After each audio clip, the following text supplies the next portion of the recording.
Bien, primeramente buenos días. En esta ocasión vamos a continuar con la sección número 2 del libro Bioquímica Harper. La sección número 2 obviamente constaba de enzimas, cinética, mecanismos, regulación y función de los metales de transición.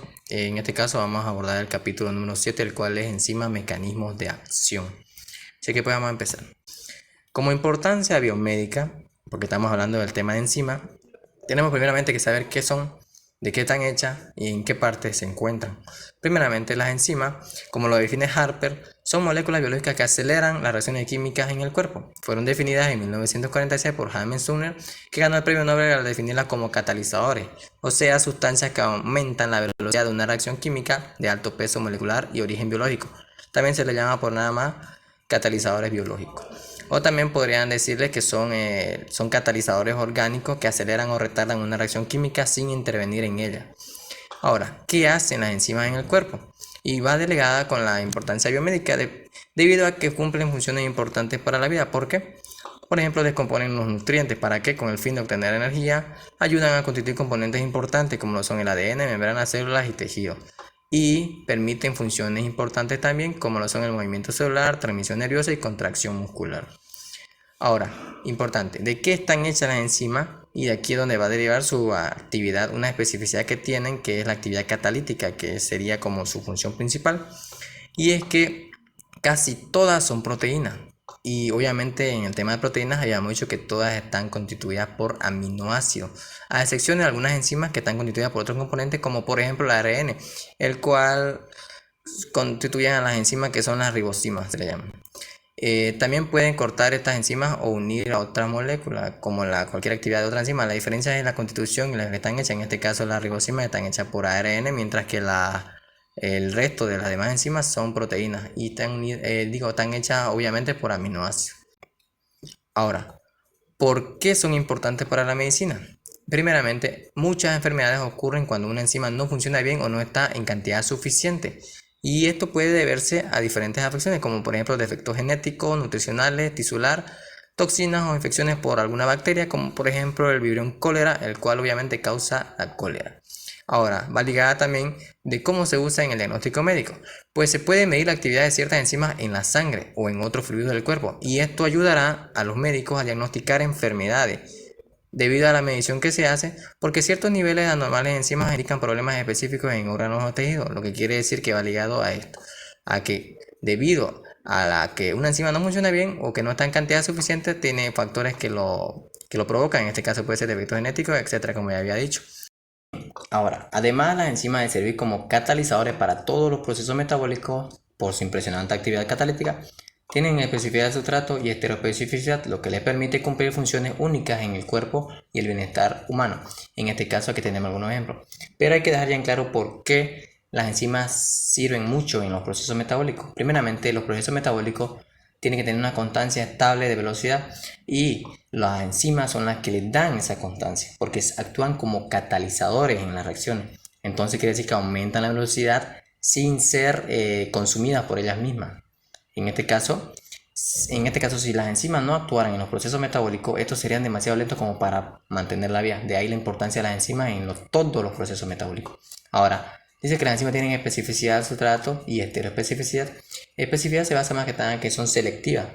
Las enzimas tienen una estructura conformacional de acuerdo a un sustrato o un conjunto de sustratos específicos, algo así como una cerradura y una llave, es decir, son para ese sustrato. Ahora, la estereoespecificidad se basa en que las enzimas, además de tener especificidad, tienen también la capacidad de reconocer moléculas que son químicamente similares, pero con diferencias en algún isómero en específico. En este caso, esa estereoespecificidad se la usa más que todo cuando la enzima necesita estar en una reacción en los que la reacción tiene que ser en un punto específico, es decir, en un resultado más que nada único y bien preciso, más que nada en precisión. Es como que una especificidad más rebuscada, más molecular, a diferencia de la especificidad general, lo que se estudia más que nada en bioquímica molecular, ya que en general seríamos en bioquímica clínica. Y esto le va a permitir cumplir con unas funciones únicas en la salud y el bienestar humano, como habíamos dicho que son estas. Bien, algunas de estas funciones que son estas, por ejemplo, la proteasa renina es una enzima que se utiliza en la producción más que nada de queso y ayuda a la coagulación de la leche y a separar sus componentes. Mientras que la lactasa es una enzima que descompone la lactosa, es decir, el azúcar de la leche. La enzima lactasa esta es importante también más que todo en personas que tienen una afección en la que se llama intolerancia a la lactosa, debido a que su cuerpo no produce o produce insuficiente en lo que se refiere a la enzima, lo que le causa afecciones gastrointestinales, entre otras cosas. Mientras que las proteasas y amilasas son enzimas que se usan en detergentes para eliminar manchas de suciedades. En este caso, más específicamente las proteasas son las que destruyen proteínas como mancha de sangre y las amilasas destruyen almidones, como por ejemplo en las manchas de comida en los platos. Mientras que la síntesis de fármacos y antibióticos se basa más que todo en que hay enzimas, porque las enzimas son, al tener capacidad de dar un sustrato dado, por más que nada por estereoespecificidad, ayudan a tener un mejor control y ayudar en la formación de fármacos antibióticos con una especificidad única, es decir, fármacos eficientes.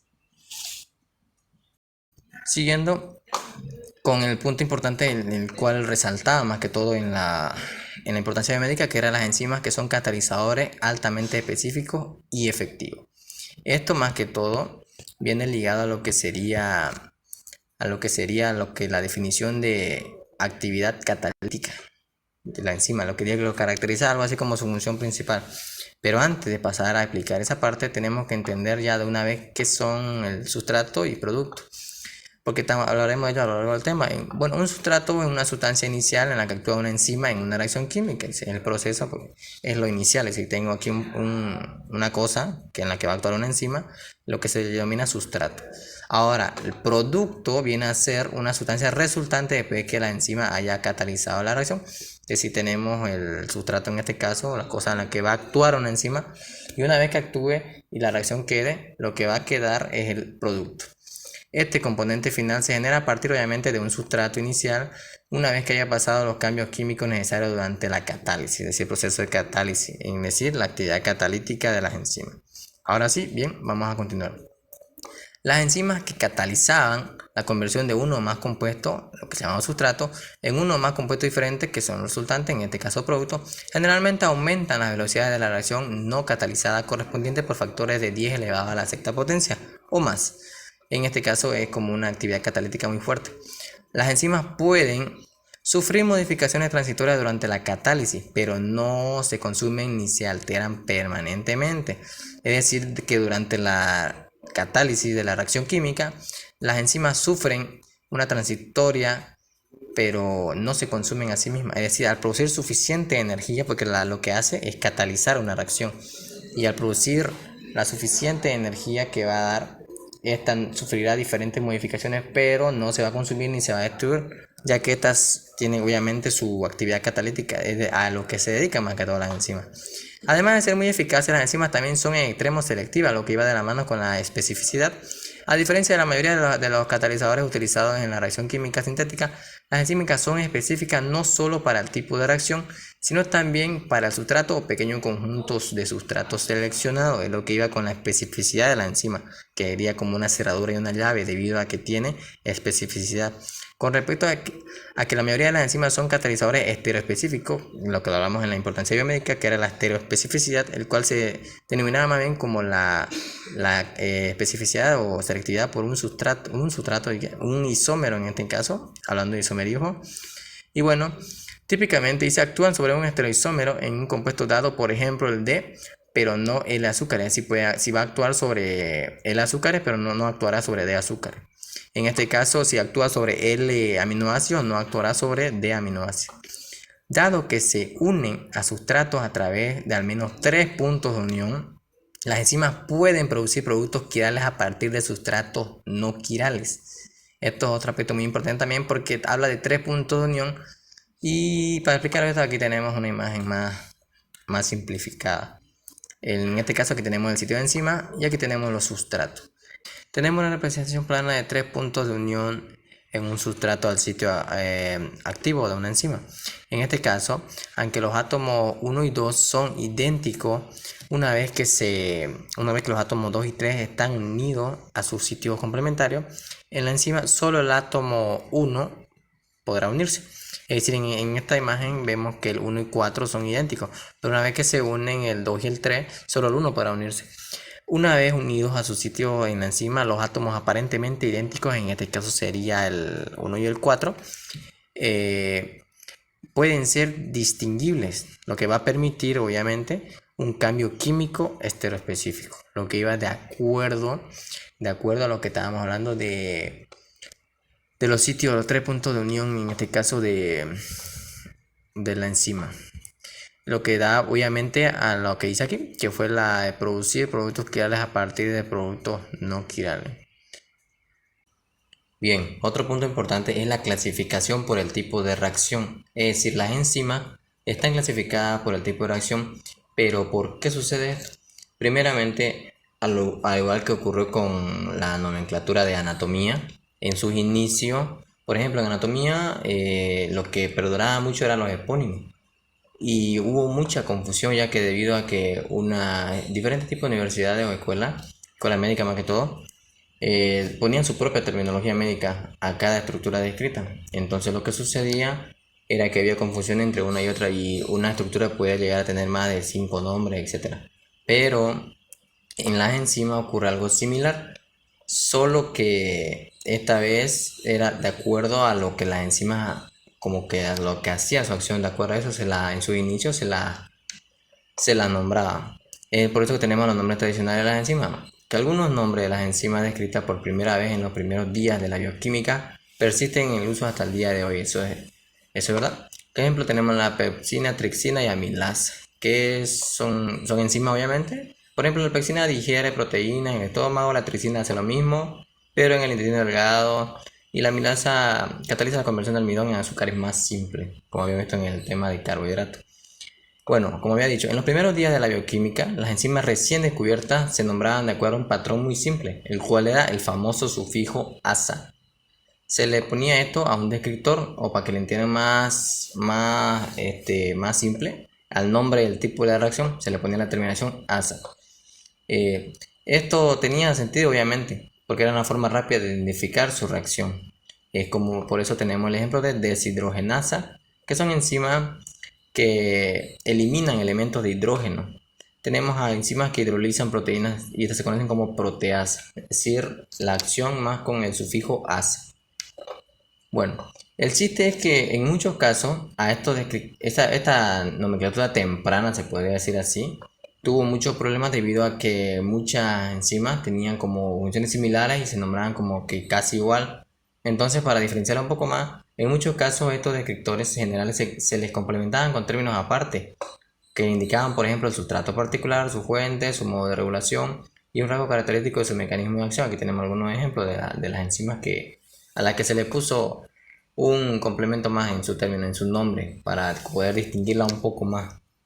Y por ejemplo, en el sustrato particular tenemos a la sinasa oxidasa, en la fuente tenemos a la ribonucleasa pancreática, en su modo de regulación tenemos a la lipasa sensible a hormonas, y en un rasgo característico de su mecanismo de acción tenemos a la cisteína proteasa. Por ejemplo, la xantina oxidasa es una enzima que cataliza la oxidación de la xantina. La ribonucleasa pancreática proviene del páncreas y es una enzima que cataliza ácidos ribonucleicos, así como por ejemplo la lipasa sensible a hormona son enzimas más que todo que hidrolizan o hacen la catálisis de los lípidos, y su actividad está regulada por hormonas. Ahora, otro aspecto importante es que donde sea necesario se agregaban designadores alfanuméricos para identificar múltiples formas, debido a que las enzimas tenían como versiones diferentes una de otra o tipos así. Entonces tenemos, por ejemplo, la ARN polimerasa 3, digamos, puede existir la ARN polimerasa 2 o 1, etc. También tenemos a la proteína sinasa, con esta terminación de aquí. Eso era en la nomenclatura temprana, que tuvo muchos problemas. Por esa razón se presenta lo que ya habíamos mencionado, problemas de nomenclatura temprana, porque a medida que se descubrieron más enzimas, estas convenciones de nomenclatura temprana se convirtieron cada vez más en la designación inadvertida a algunas enzimas por múltiples nombres o asignación de nombres duplicados en enzimas que exhiben capacidades catalíticas similares. Es decir, hay enzimas que tenían como casi el mismo nombre, pero cumplían funciones similares, pero a la vez muy distintas. Para subsanar esto, existió algo que se llama sistema de nomenclatura de una asociación, el cual era de bioquímica.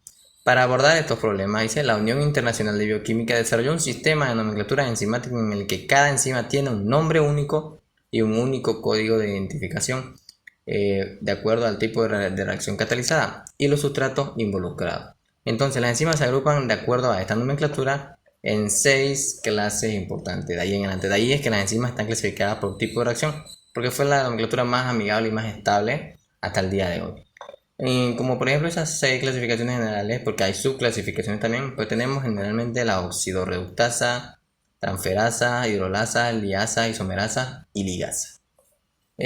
Por ejemplo, para la oxidorreductasa tenemos al lactato de deshidrogenasa, transferasa tenemos a la hexocinasa, hidrolasa tenemos a la amilasa, etc. Un ejemplo de los que pertenecen a esta clase. Pero, ¿por qué en esta clasificación a qué se refieren más que nada?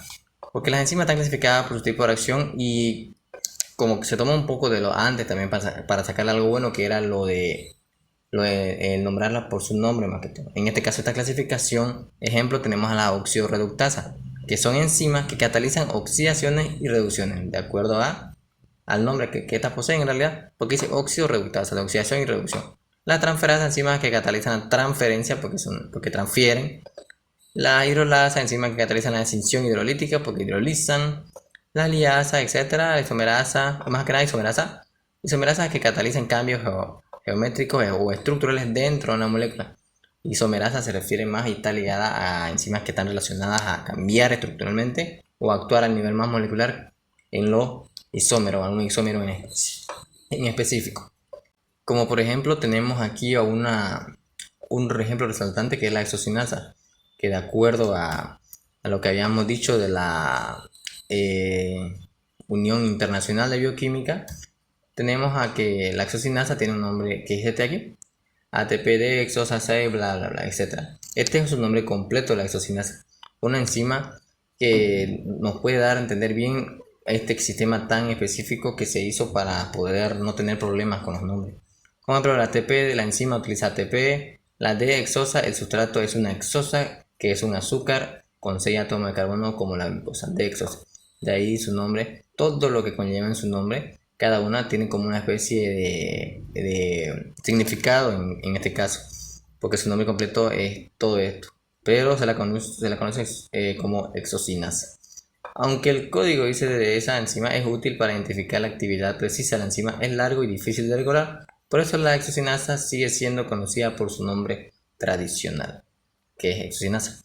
Este su nombre sería su nombre como que más detallado, más complejo, de acuerdo a lo que era la Unión Internacional de Bioquímica, que desarrolló esta nomenclatura más amigable, al igual que lo que le decía, lo que ocurría con anatomía, que los epónimos, por ejemplo, en anatomía tenemos a lo que se llama actualmente tubas uterinas, pero su nombre antiguo, o el nombre que le ponieron, el epónimo más que todo, era trompas de falopio, que actualmente hay todavía médicos o doctores que siguen utilizando e impartiendo su conocimiento basándose en ese nombre, cosa que no debería ser así, pero es más como que más amigable y se recuerda más, de acuerdo a eso. Pero la terminología ha cambiado actualmente tanto para anatomía como para varias ciencias. Y en este caso las enzimas no es la excepción, que es un tema más que nada basado en lo que serían estos catalizadores. Ahora sí, los grupos prostéticos, cofactores y coenzimas dice que juegan un papel importante en las funciones, en la catálisis en este caso. ¿Por qué? Porque muchas enzimas contienen moléculas pequeñas o iones metálicos que participan directamente en la unión del sustrato o en la catálisis. Los grupos prostéticos denominados cofactores y coenzimas amplían el repertorio de capacidades catalíticas y más allá de las proporcionadas por obviamente los grupos funcionales presentes en la cadena lateral de los aminoácidos de los péptidos. ¿Por qué? ¿A qué se refiere esto? Primeramente, los grupos prostéticos, cofactores y coenzimas son como similares entre ellos. La diferencia de uno con otro es que los grupos prostéticos están unidos permanentemente a la enzima. Es decir, están unidos el grupo proteínico permanentemente siempre y la enzima va a hacer su acción. Siempre que la haga, él va a estar ahí permanentemente unido. En cambio, los cofactores y las coenzimas son también ayudantes, como se puede decir, que van a estar ahí, hace su acción la enzima y ellos se salen. Luego otra vez cuando la enzima quiere hacer una acción, busca uno de estos que le ayude y lo hace. Pero son reversiblemente, es decir, no están todo el tiempo unidos, en este caso las coenzimas y los cofactores. Ahora, otro muy importante es que muchas coenzimas y cofactores y grupos proteicos son derivados de la vitamina B. Y eso es cierto. Y lo que le estaba diciendo, ¿por qué? El grupo proteico y la coenzima que necesitan para funcionar provienen de la vitamina B. La vitamina B soluble en agua, obviamente. La vitamina del complejo B son un grupo de micronutrientes esenciales, es decir, un grupo no puede ser producido por sí solo, es decir, en el cuerpo de uno, nosotros no lo producimos.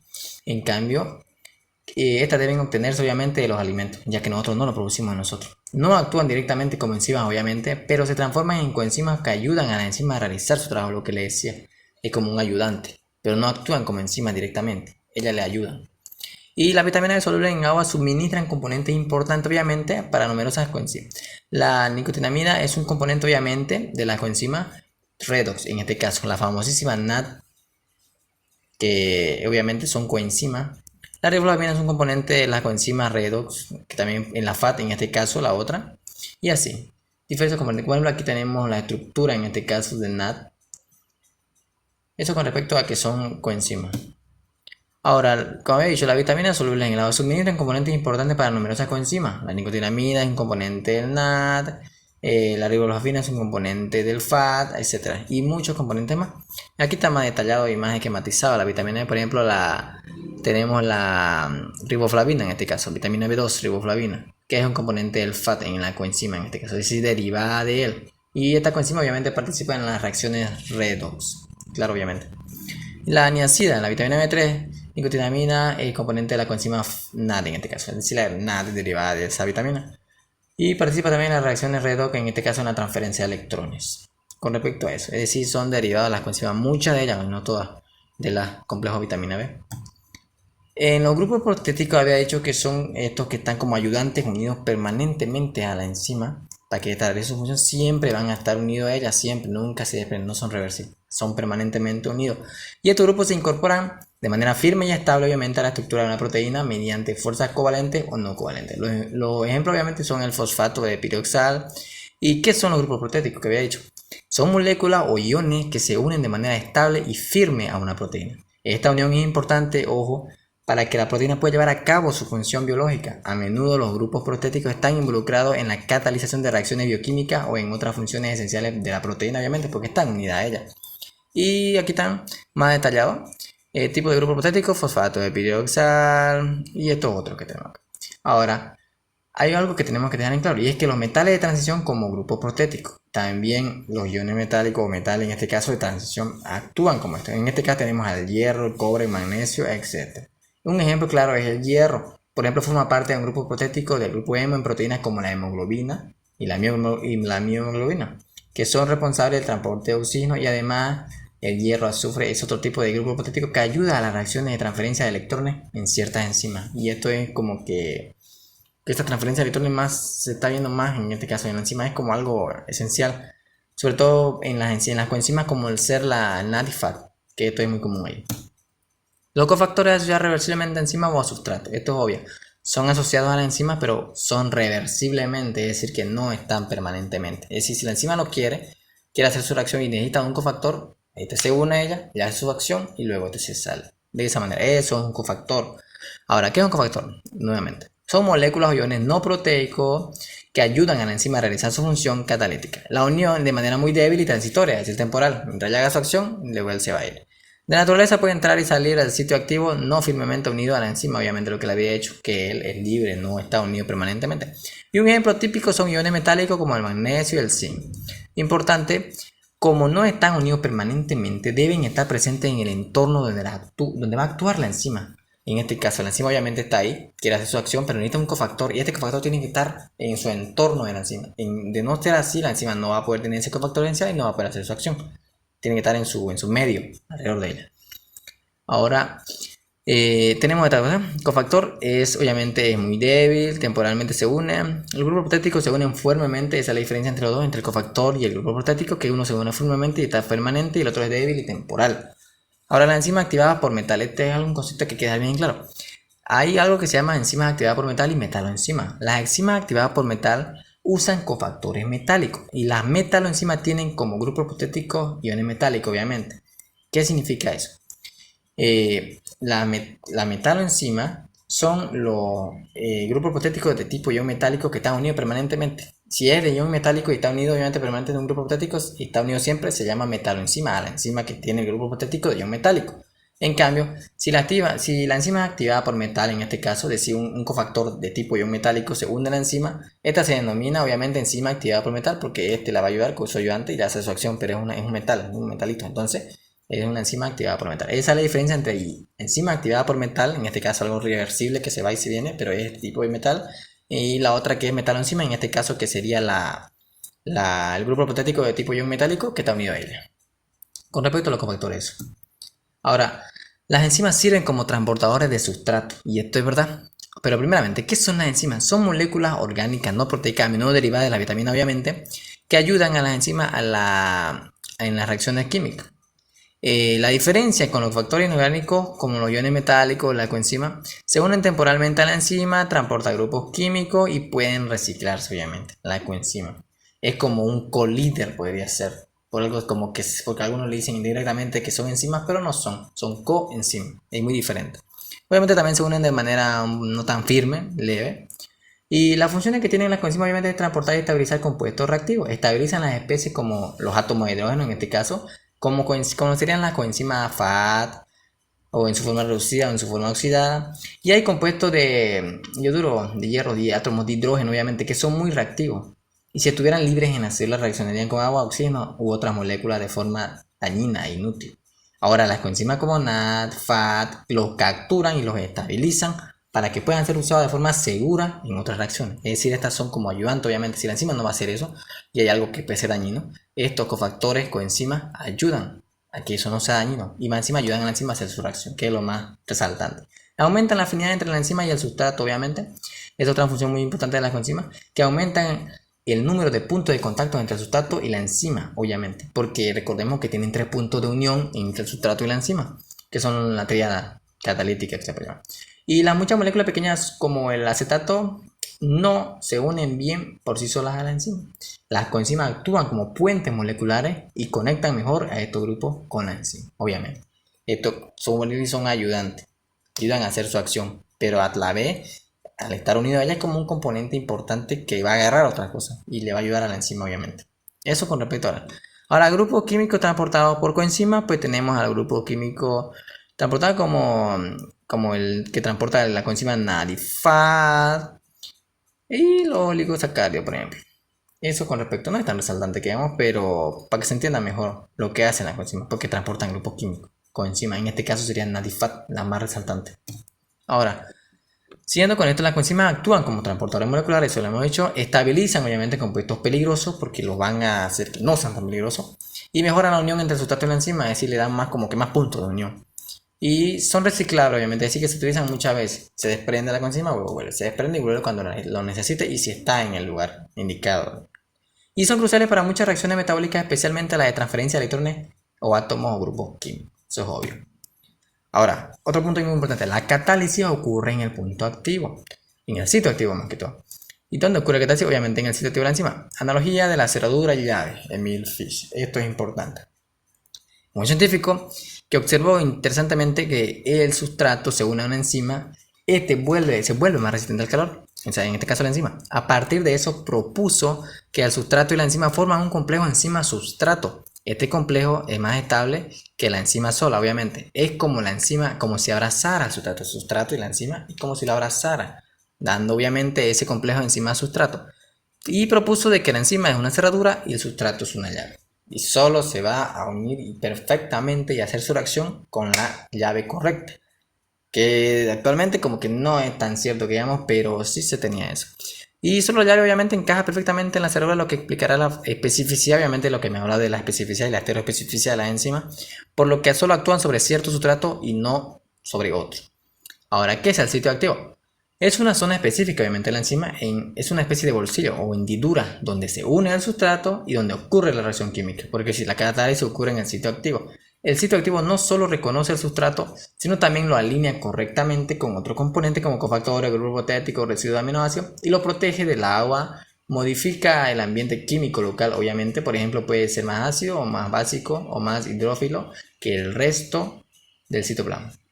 Más que nada más hidrófilo, más hidrofóbico, mejor dicho, porque obviamente lo protege el agua. Hidrófilo sería afinidad, en este caso es hidrófobo. ¿Qué produce dentro del sitio activo? ¿Qué se produce? Dentro de este sitio el sustrato se coloca exactamente donde debe estar, obviamente, y se alinea con cofactores, en este caso coenzimas, pueden ser la NADFAD o iones metálicos, y lo que estén en este caso transportando ella, que son más que nada una transporta de electrones, una se oxida, una se reduce, dependiendo de su forma, pero eso pasa en el sitio activo. Se crea un ambiente perfecto por donde ocurre la forma más rápida, donde aumenta la velocidad de la reacción, por eso que una enzima acelera o retarda una reacción química sin intervenir en ella. Y más específicamente solo se transforma el sustrato adecuado, obviamente en el producto que va a resultar, y se controla obviamente sin interferencia externa como el agua u otras moléculas. Es decir, en este sitio activo es como si fuera la matriz de la mujer que tiene al bebé, donde va a ocurrir solo lo necesario que debe ocurrir sin interferencia de lo demás, porque van a actuar un montón de estructuras que van a ayudar. En este caso la enzima sería casi lo mismo, es decir, se une la cofactor con enzima ayudante o grupo prostético permanentemente o los otros que son temporales, pero le va a ocurrir en el sitio activo la catálisis, el poder catalítico de la enzima. Con respecto a eso. Ahora, ejemplo del cofactor NAD y FAD. Obviamente, el NAD, el nicotinamida nucleótido, y el NADP es, obviamente, la forma es otra, es un grupo fosfato funcional. Estos son cofactores orgánicos que transportan electrones e iones y participan en reacciones de oxidación y reducción, es decir, en las reacciones redox.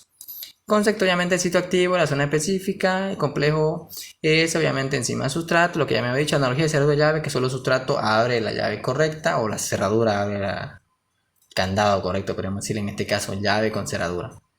Y tenemos también la función del sitio activo, que es alinear componentes, proteger y ajustar el ambiente químico para que se lleve a cabo bien la reacción. Ahora las enzimas como el NAD ayudan a transferir electrones de los grupos químicos en reacción, porque son enzimas y ayudan.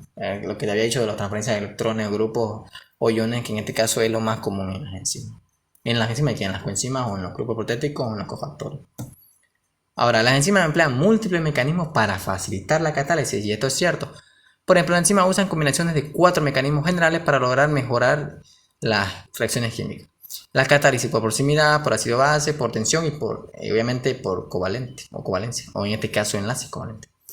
La catálisis por proximidad obviamente es una estrategia en que se usan enzimas para acelerar la reacción y juntar y alinear bien los reactivos aumentados en su especificidad. Esto más que nada se basa en catálisis por proximidad, que mientras más cerca esté, más efectivo o más probable sea que se dé la catálisis.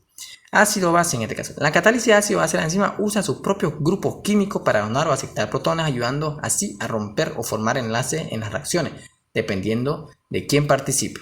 O también obviamente hablamos de la catálisis de especificidad general más que todo. La catálisis por tensión ocurre cuando la enzima deforma el sustrato para hacerlo más parecido al estado de transición, facilitando que la reacción suceda. Este principio también se usa para crear medicamentos inhibidores de enzima, obviamente, por tensión, él mismo lo dice.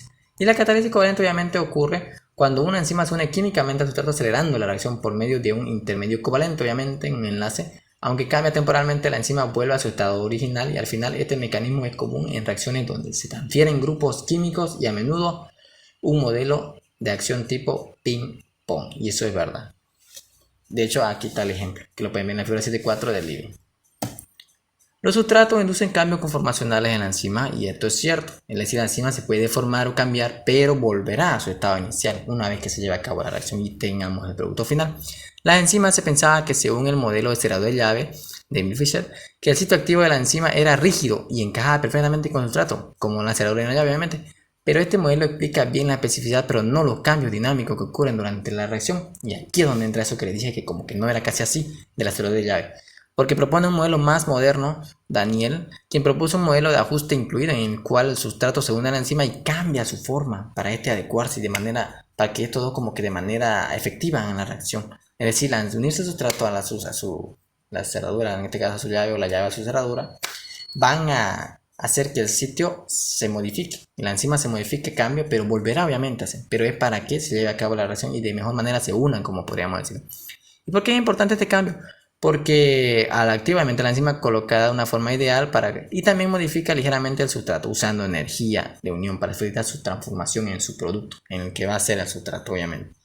Y la confirmación científica es que este modelo ha sido ampliamente respaldado por estudios biofísicos que se observan en los movimientos reales de la enzima cuando se unen en un sustrato. Es decir, que se han observado, se han hecho estudios donde se ve que la enzima cambia cuando se une un sustrato, cambia en su forma conformacional. Como lo pueden ver aquí en la imagen, se une un sustrato, se va modificando la enzima a diferencia de esta y esta.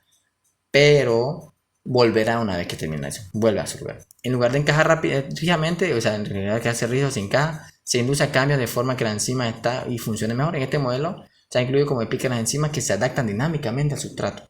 Es decir, se adaptan dinámicamente, se modifica, pero vuelve a volver a repetir que va a volver a su estado normal. Ahora la proteasa VIH ilustra la catálisis por ácido base, y esto es verdad, de la catálisis por ácido base que habíamos hablado. La proteasa VIH rompe enlaces peptídicos usando dos residuos de aspartato que actúan obviamente como ácido base general. Uno activa la molécula de agua para atacar el enlace y el otro facilita la ruptura final. Este es un ejemplo claro obviamente del ácido base. Y aquí tenemos la estructura. Pueden ver en la figura 7.6 del libro. Ahora, la quimotricina y la fructosa 2B biofatasa ilustran la catálisis covalente, y esto es verdad. La quimotricina obviamente es una serina proteasa diferente de las proteasas asparticas, como la del VIH. En lugar de usar agua directamente, la quimotricina forma un intermediario covalente con el sustrato. Y obviamente aquí tenemos a tres residuos claves que forman la tríada catalítica, la serina y estos dos obviamente, el aspartato y la histidina. Ahora, la quimotricina cataliza la ruptura de enlace, eso obvio, la de enlace peptídico usando una tríada catalítica, que en este caso es esta, CRIS y aspartato, que transfiere protones y de forma un intermediario covalente temporal. Este mecanismo permite obviamente la catálisis muy eficiente y la enzima no se consume, ya que al final de la reacción se regenera completamente, cada vez que la enzima cambia. La fructosa 2B biofatasa en este caso es una enzima trianguladora, obviamente, clave de la glucogenosis, mejor dicho, que es un proceso de formación de la glucosa en el hígado. Y su función principal es eliminar, o sea, hidrolizar un grupo fosfato en la posición 2 de la molécula. Obviamente aquí está, fructosa 2B biofosfato, produciendo obviamente fructosa 6-fosfato y fosfato inorgánico. Y que eso es obvio, porque va a hidrolizar. Ahora, la reacción es catalizada por una tríada catalítica en el sitio obviamente de la enzima, como el glutanato de dos histidinas, obviamente. Aquí tenemos a 1 y más 2 son 3. En este caso acá se usaba la quimotricina, usaba una tríada catalítica de serina, histidina y aspartato. En cambio te utilizan simplemente 2 glutamato y 2 histidinas. Ahora la fructosa 2B biofatasa elimina un grupo fosfato a la porción 2 de la fructosa biofato usando una tríada catalítica que ya me había dicho que era este aquí con estas 2 histidinas. Y uno de los dos residuos de histidina forma un intercambio covalente con el fosfato facilitando su liberación. Esta coenzima es esencial obviamente para regular la producción de glucosa en el cuerpo. Es más o menos como la forma en que actúa esta enzima, porque ilustran la catálisis covalente. Esto es lo que habíamos, más que nada estas dos ilustran la catálisis covalente de las anteriores catálisis que habíamos dicho. Es un ejemplo claro y de hecho aquí está y lo pueden ver en el libro. Ahora, los residuos catalíticos son altamente conservados, y esto es verdad, se hace la reacción, se quedan los residuos, se queda el producto, pero son altamente conservados porque se evolucionan las enzimas, evolucionan de una manera en que el ancestro común, aunque hayan cambiado, puede reconocer diferentes sustratos, y esto es gracias a eso, porque son altamente conservados los residuos catalíticos que quedan, es decir, como una especie de recuerdo. Lo van a decir, bueno, esto es mío, o bueno, si no lo hice yo, pero así tengo que hacerlo, no sé. La cuestión es que ellas en su reacción van a actuar de manera más eficiente porque tienen como que memoria, algo así podríamos decir, porque son altamente conservados, como un mensaje que le queda. Y esto permite a muchas enzimas que usen el mismo mecanismo químico pero en diferentes reacciones específicas, porque obviamente no como nacen como que van a hacer eso. Ahora, las isocimas son formas de enzimas distintas que recatalizan la misma reacción. Otro concepto más que son las isocimas. Las isocimas son versiones diferentes de una misma enzima que tienen estructuras distintas pero catalizan exactamente la misma reacción química. Esto tiene dos aspectos muy importantes. El primero es ese que lo acabo de decir, que son una variación, podríamos decirle, de una enzima. Y la otra es que el cuerpo está acostumbrado a que una enzima haga su acción, pero la isocima, en este caso una versión diferente de esta enzima, que va a hacer la misma reacción, en este caso va a provocar que el cuerpo se adapte a que obviamente esa misma reacción suceda, pero no solo con un tipo de enzima, sino con otro. En este caso una variante, una isocima, como se llama. Y las isocimas forman alternativas de una misma enzima que catalizan la misma reacción, pero adaptadas a diferentes tejidos, condiciones o formas de regulación. Y sus productos de evolución genética ayudan a que los organismos sean más flexibles y resistentes, obviamente, y permiten que el cuerpo se adapte a una misma reacción en diferentes contextos. Es decir, si esto hace una reacción, hay una enzima que hace lo mismo, pero no es lo mismo. No son el mismo tipo de enzima. Una es una variante, lo que les conoce como isocima. Ahora, la actividad catalítica de las enzimas facilita su detección. Y eso es obvio, obviamente. La enzima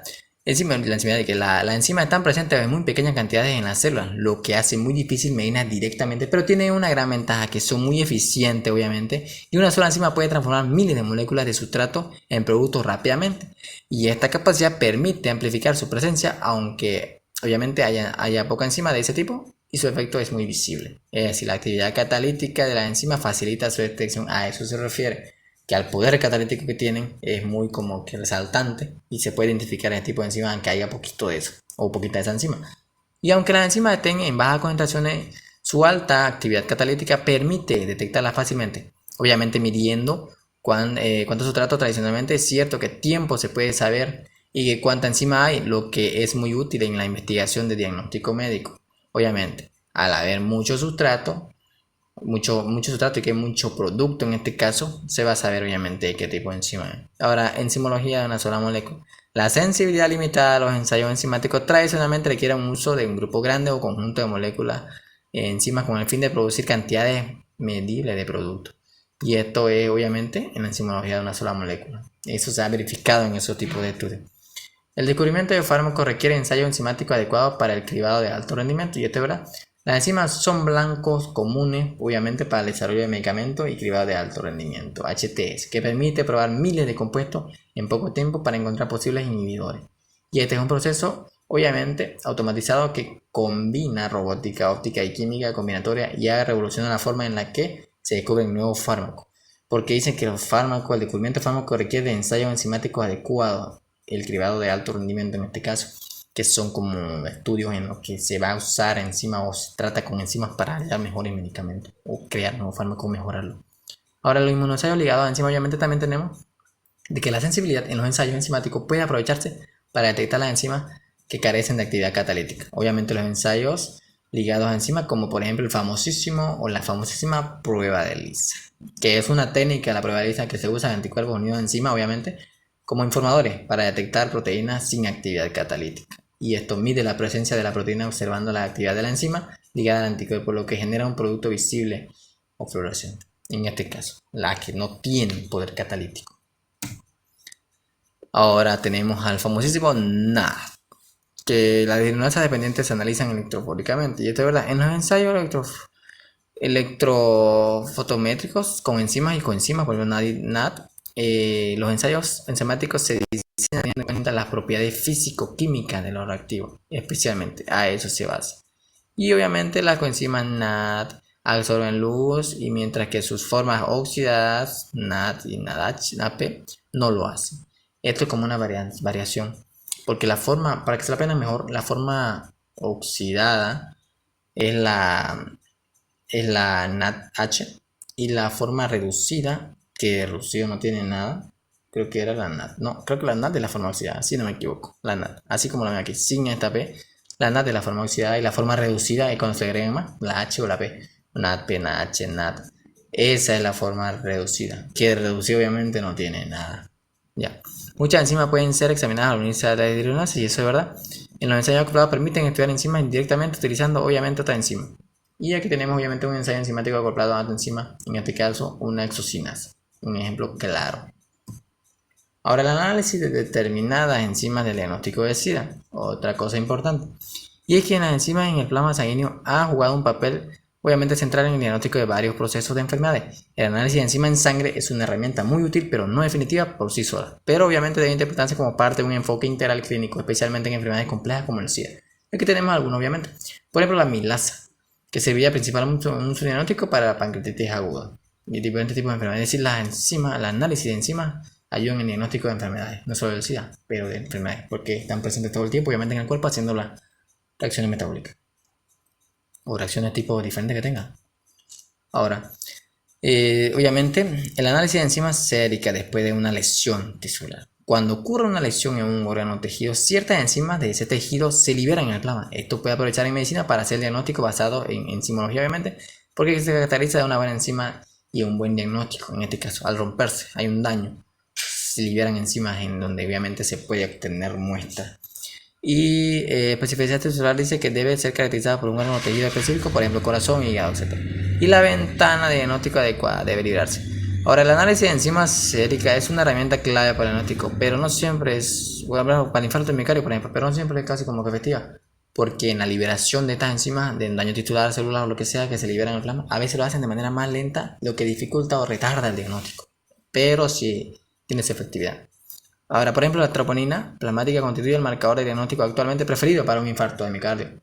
Y la troponina es un complejo de 3 proteínas obviamente presente en el aparato contráctil del músculo esquelético y cardíaco, pero no es en el músculo liso obviamente. Los niveles de troponina actúan de 2 a 6 horas, o sea, más que nada aumentan de 2 a 6 horas de un infarto de miocardio y aparecen elevados durante 4 a 10 días. Y obviamente las mediciones inmunológicas de los niveles plasmáticos de la troponina cardíaca LIT proporcionan indicadores sensibles y específicos de daño al músculo cardíaco. Es decir, se usan, al haber daño, se usan este tipo de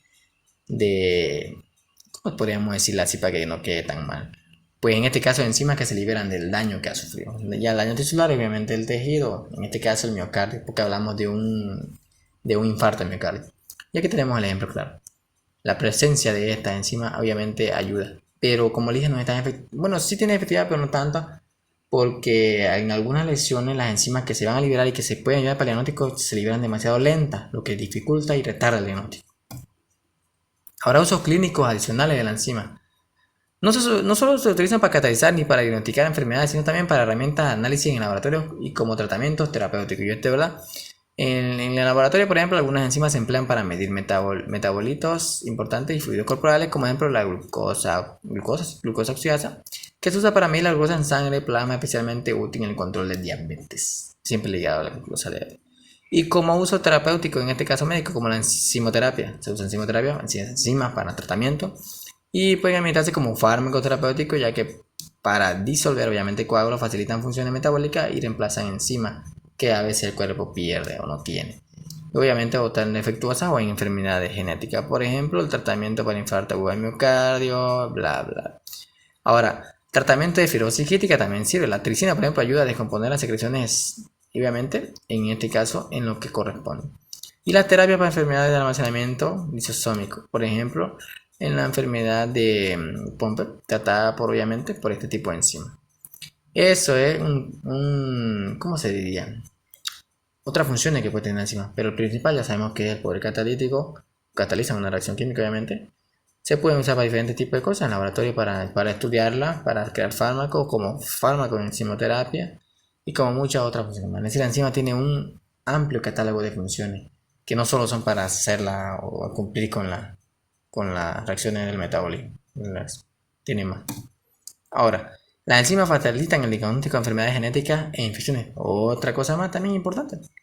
Muchas técnicas de diagnóstico aprovechan la especificidad y eficacia de las enzimas. Muchas técnicas que actúan sobre los, obviamente, oligonucleótidos, como el ADN, el famosísimo, y las enzimas conocidas como endonucleasas de restricción, por ejemplo, encienden el ADN y obviamente el bicatenario en sitios específicos por una secuencia de 4 a 6 o más pares de base liberadas, llamado sitio de restricción en este caso.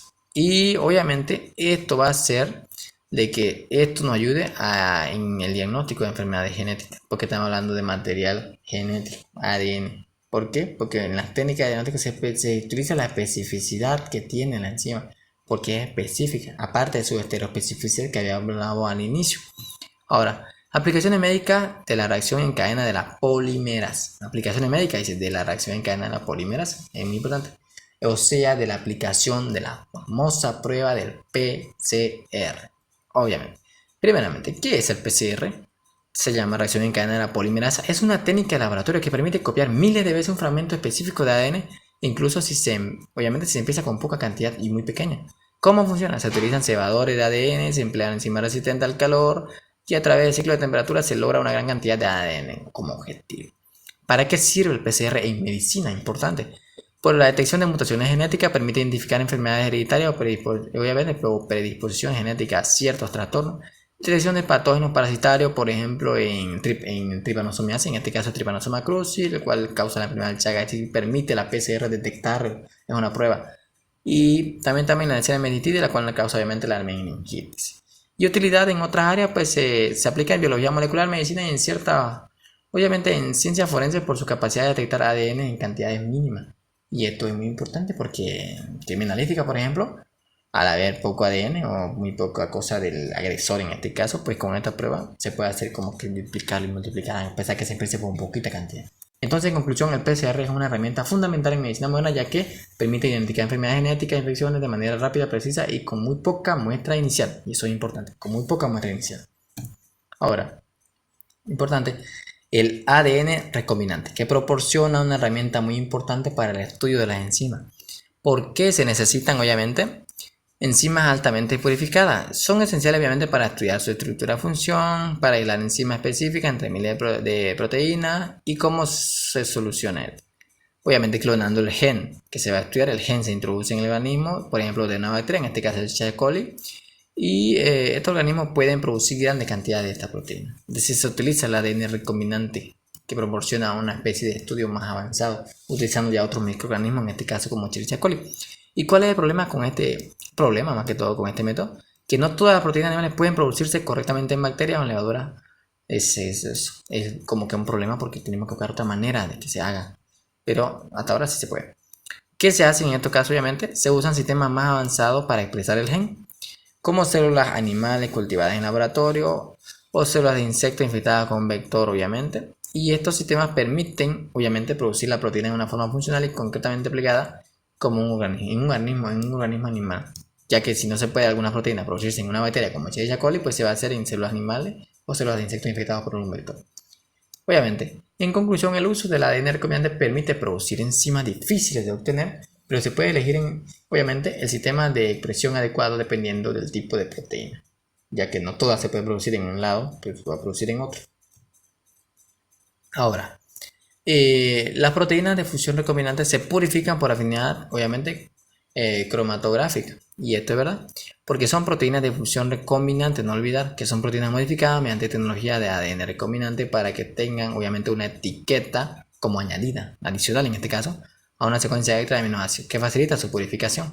Obviamente, al tener una etiqueta, ¿cómo se purifica fácilmente? Utilizando cromatografía de afinidad, un método donde la proteína se une a un soporte especial gracias a su etiqueta. Obviamente se le da una etiqueta a esta y esta puede actuar. Y tipo común de etiqueta, en este caso tag. Obviamente, etiqueta tenemos la histidina, histag o obviamente tag. Y beneficio adicional de esta etiqueta que función puede ayudar al plegamiento correcto de la proteína. Y aquí tenemos un ejemplo claro, una proteína en función, en este caso con las etiquetas, la pueden ver aquí. Es claro que también está en la figura 7.3. Las proteínas de función permiten la purificación rápida y específica, obviamente, mediante ese tipo de proceso, gracias a etiquetas como obviamente que ya vemos está, que pueden ser fácilmente y separan, en este caso, fácilmente las proteínas no deseadas, porque están con etiqueta. Esta sí, esta no, esta sí, esta no tiene etiqueta, esta no, esta sí. Como que hay una selectividad ahí. Bueno, y además esta etiqueta ayudan al concreto al plegamiento y pueden eliminarse después de la enzima específica. Se usa obviamente este otro estudio para etiquetar a las enzimas que se van a requerir o que queremos nosotros saber cuál es, obviamente, y separarlas de ese modo, a que sirven y no sirven o la que queremos para nuestro estudio. Ahora, las mutaciones dirigidas en el sitio proporcionan una información mecánica. Y esto es verdad que en la mutagénesis dirigida en el sitio, en este caso una técnica de ingeniería genética que permite modificar la forma específica de un aminoácido dentro de una proteína, y esto es importante, combinando el codón respectivamente en el ADN. Esto ya como algo más invasivo, en este caso la cadena de aminoácidos. Porque ¿para qué se utiliza? Se usa para entender con precisión cómo funciona la proteína específicamente, cómo interactúa con el sustrato y qué aminoácidos son esenciales para su actividad catalítica o su función como enzima como tal, porque esa es su función principal. ¿Y cómo se hace? Pues se clona el gen de la proteína, se modifica un codón específico para cambiar un aminoácido por otro y se analiza con este cambio para detectar función. En esta comparación es como si quisiéramos modificar un gen de nosotros, lo cultivamos en otro lado, luego lo metemos, sacamos ese gen y lo cambiamos por el otro. Algo que sería exactamente, como no hay avanzado también suficiente, pues algo de mucho peligro. Pero en este caso, al hacerlo a un nivel microscópico, no pasaría casi nada, porque simplemente está tratando con una proteína. Pero es lo que el poder del ADN recombinante puede lograr mediante estos estudios. ¿Y cómo se estudia después del cambio? Pues obviamente con la cinética enzimática para ver si la enzima funciona más lento o deja de funcionar. Al cambiarle eso, vamos a ver si esta sigue funcionando o se muere o no deja o hace algo. Y obviamente la cromatografía de rayos X para observar cambios estructurales en la proteína. Si obviamente al cambiarle un como gen, digámosle, a esta proteína, vamos a ver si este induce a cambios en ella, porque este controla cosas en ella obviamente adentro. Y ejemplo práctico, si se sospecha de un aminoácido que actúa de forma general donando un protón, se puede reemplazar por otro que no pueda donar protones. Y ahí se ve si obviamente si este dona o no dona, porque estamos cambiándolo por algo que no dona protones a uno que sí lo hacía. En conclusión, obviamente mutagénesis dirigida en el sitio es una herramienta poderosa para descubrir cómo actúan obviamente los aminoácidos individuales dentro de una proteína, ayudando a revelar los mecanismos moleculares detrás de su función. O sea, el poder del ADN recombinante, lo que puede llegar a causar. Y obviamente estos estudios se van a resguardar y se van a ir avanzando más hasta llegar al poder de sacar un gen de nosotros mismos, cosa que actualmente no se puede. Ahora tenemos a la ribosima, o sea, artefacto del mundo del ARN. Se descubrió la primera molécula de ARN catalítica. Al igual que algunas proteínas requieren procesamiento después de traducirse, muchas moléculas de ARN también pasan por un proceso que incluye corte y unión, obviamente, con lo que se conoce como empalme, para formar su función, obviamente, o su forma madura más que todo. Y antes se creía que solo las proteínas podían actuar como catalizadores. Ahora, pero en los años 80, Thomas descubrió un fragmento de ARN ribosómico, en este caso es del protozoo, obviamente, de un protozoo, obviamente, y podía autoprocesarse sin proteínas, lo que llevó al descubrimiento de la ribosima, o sea, ARN con actividad catalítica, porque solo esa propiedad de catálisis se le daba a la proteína, pero después se descubrió eso, lo que se conoce como ribosimas. Ahora, estas ribosimas demostraron que el ARN también puede ser un catalizador, no solo un portador de información genética, obviamente como lo es el ARN, sino que puede ser catalizador, pero obviamente combinado así con muestra de comprensión de la función del ARN en comparación en las células con lo que sería una enzima verdadera. Ahora la ribosima, la función, la última ribosima dice, la ribosima es una gran obviamente maquinaria molecular, o sea la máquina más que todo, compuesta por muchas proteínas y ARN ribosómico, en este caso en el ARN ribosómico aquí está abreviado por su abreviatura. Su función principal es realizar la síntesis de proteína, un proceso vital obviamente que traduce la información del ARN mensajero en cadena de lo que ya sabemos que es polipéptido. Y durante mucho tiempo se pensó que el ARN ribosómico solo tenía un rol estructural ayudando obviamente al recombinamiento del ARN mensajero. Sin embargo, se descubrió que el ARN ribosómico no solo es necesario para eso, sino que es suficiente para catalizar la formación de enlaces peptídicos, o sea, cataliza la formación de enlaces peptídicos. Y es decir que la parte catalítica del ribosoma, o sea, en este caso del ARN, se le da este poder catalítico a algo que no es proteína. De ahí es donde sale la ribosima. O sea, se descubrió esto, que no solo la enzima es catalizada, sino también la ribosima, en este caso ARN ribosómico. Pero obviamente no va a catalizar reacciones metabólicas, eso ya son estructurales, pero sí son un poco más como por ejemplo los enlaces peptídicos. Y este hallazgo convirtió el ribosima en una ribosima gigante, confirmando que el ARN puede tener funciones catalíticas complejas más allá del simple hecho de almacenamiento o transición de información. Y esto es verdad. Y la hipótesis del mundo del ARN. Lo que plantea esta hipótesis es que tradicionalmente se pensaba que las primeras moléculas biológicas obviamente activas, fueron proteínas simples formadas por aminoácidos o lo que se llamaría como en la sopa. Pero el descubrimiento de ribosima como molécula de ARN con capacidad catalítica cambió esta visión. ¿Y qué protege, obviamente? ¿Qué propone entonces en el mundo del ARN? Que el ARN fue la primera macromolécula biológica. ¿Por qué? Porque puede almacenar información genética y porque también cataliza reacciones químicas. De ahí se le atribuye este poder. ¿Qué ocurrió después? Con el tiempo, el ADN más químicamente estable reemplazó al ARN en el almacenamiento de información genética y las proteínas, hoy con más variedad funcional y estructural, se hicieron cargo de la mayoría de las funciones catalíticas. Las proteínas en este caso. A diferencia del ARN que se creía, la hipótesis del mundo del ARN decía que el ARN era el que catalizaba, el que tenía más información, el que guardaba mejor, como el precursor de todo, el creador de todo, el ARN.